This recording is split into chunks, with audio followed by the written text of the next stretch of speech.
The recent high-profile stabbing of Austin Metcalf by Karmelo Anthony has served as a symbolic flashpoint, illuminating deeper cracks within the collective American psyche.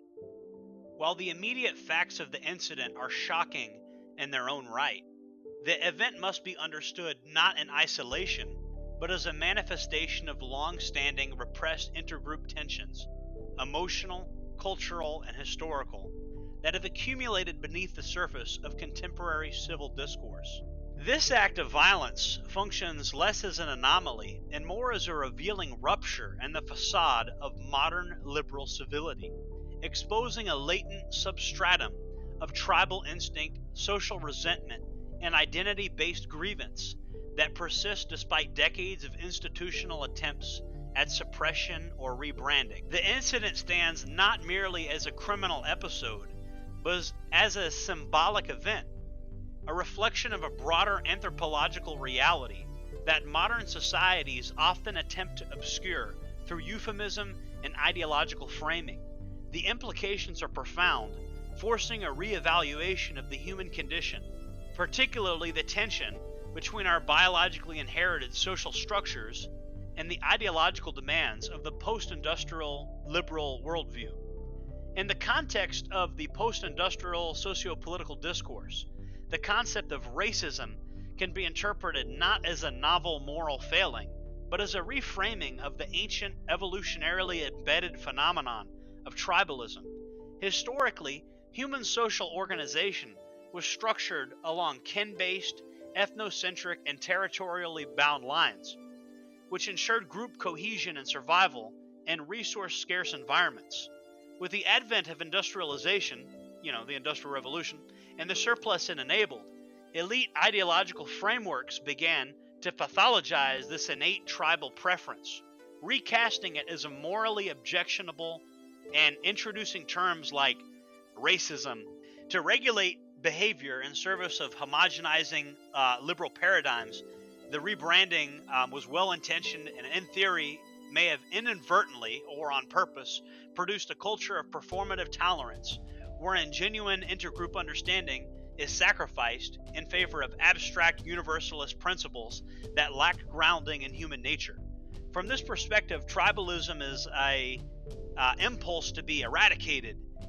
The rebranding of tribalism into racism produced a culture of performative tolerance where genuine intergroup understanding is sacrificed in favor of abstract universalist principles that lack grounding in human nature and natural law. From my perspective, tribalism is not a terrible impulse to be eradicated, but rather a fundamental aspect of the human condition that must be acknowledged, respected, and navigated with honesty, rather than suppressed through ideological coercion. The ideological coercion, I may add, of losing your job, being physically attacked, and all the other carrots and sticks associated with the coerced modern liberal worldview of race.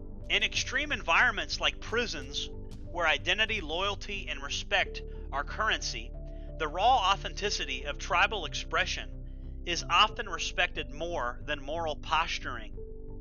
This produces surprising alliances and mutual understanding that contradict moral liberal expectations. Individuals are valued not for their adherence to abstract ideals, but for the consistency and predictability of their behavior within a tribal framework.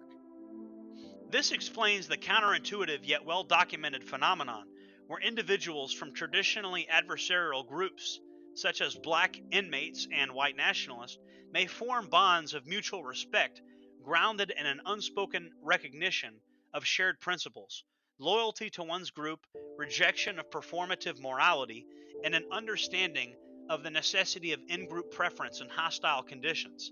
To put it bluntly, in prison, a black person may prefer the company of a neo-Nazi over the company of a weak white liberal that is unable to defend himself. I have seen this for myself during my time in the Administrative Management Unit within the Florida Department of Corrections. This dynamic starkly contrasts with the liberal frameworks that emphasize universalism, egalitarianism, and colorblindness. In the hyper-real context of incarceration, statements like "I don't see color" are not only meaningless, they are dangerous. They signal a detachment from the realities of the environment, undermining trust.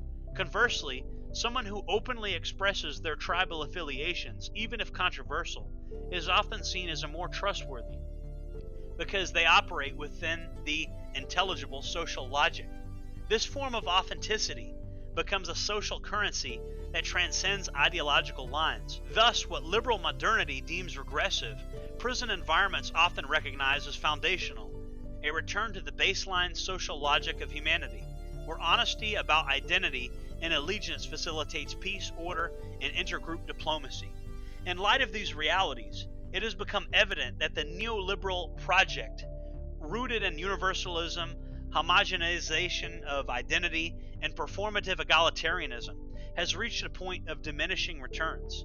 A more honest, durable framework for social cohesion must emerge, one that acknowledges the inescapable role of tribal identity in human psychology and social organization. This proposed paradigm does not seek a regression into violent sectarianism, but rather an evolution toward pluralistic realism, a world where divergent groups negotiate coexistence through mutual recognition, transactional respect, and the open acknowledgement of their differences and values, as well as historical trajectories.